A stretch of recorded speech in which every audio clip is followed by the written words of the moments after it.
Hi, I'm Roy Robertson. This is Good Business San Diego. This morning, we welcome back Jim Bottrell. He's a former U.S. Marine and the founder of the Jim Bottrell Real Estate Team with eXp Realty. You can reach Jim at 1-833-600-SOLD, and Jim has thebuyers.com. So, Jim, we talk all the time about Southern California's real estate market. It's massive. Lots of changes have been happening. Need we even tell the viewers?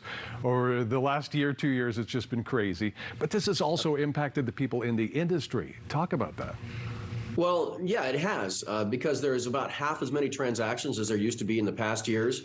And the reason has everything to do with interest rates. I mean, the increase in interest rates mean that buyers are reluctant to buy and sellers are reluctant to give up that super low interest rate they currently have.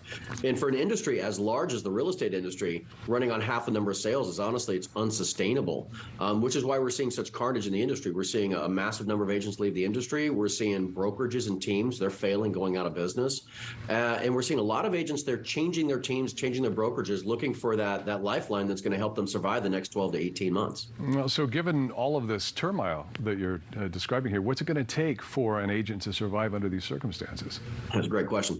First of all, they have to understand they're going to have to work harder than they ever have before. Just period. You're going to have to work harder. But only the strongest, most practiced, most educated, most supported agents are going to survive this market, which, by the way, is going to be like this for years. This is not a one-off. It's not just a bad market. This is the new normal. However, there will be some teams that will, not only survive but thrive in this market. And so, why will the individual agent have such a difficult time moving forward then? Yeah, great question. For the individual agent who's been in the business for less than 5 years, which is about 90% of the entire industry, they're going to have some real challenges. And I know this because I was that individual agent. The individual agents struggle because they don't have the budget for the necessary marketing. They probably don't have an established database of buyers and sellers, and they probably haven't been in the business long enough to be able to have a reliable amount of repeat business. So if an agent is looking to join a team, what are some of the criteria? What should they be looking for? What questions should they be asking as they try and make that next move? Yeah, probably join the team is probably one of the best things they can do. Join a team that already has all of those things. But I gave you guys a graphic, if we can pull that up real quick.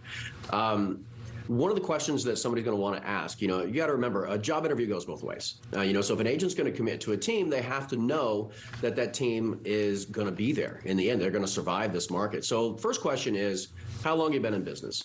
New teams still have a lot of tough lessons to learn. Second question is, how many leads are they generating per month? Third question, how many different lead sources? This one's critical because so many teams have maybe only 2 or 3 lead sources. And some of those owners have made huge mistakes by becoming dependent on a lead source that they don't control, like Zillow Flux, for example.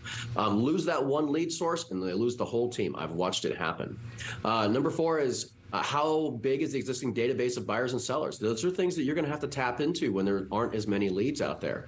Is the agent getting leads or are they getting appointments? The agent needs to know, how much are they going to be spending all their time chasing leads, or are they going to have them assigned appointments? Does the team have a staff set up for that to do that for them? Do they have actual sales trainers and mentors? What are their qualifications? And then the tough one is the cash reserves. It's important for that agent who's going to commit to a team to know that that team has the cash reserves so they can operate in the red when necessary. So they're not forced to lay off critical staff, cut back on lead generation, things like that. So basically, an agent needs to know that team's going to be there for them. Certainly is a tough time, a time of change, and it's all about adapting to the marketplace and the circumstances, right?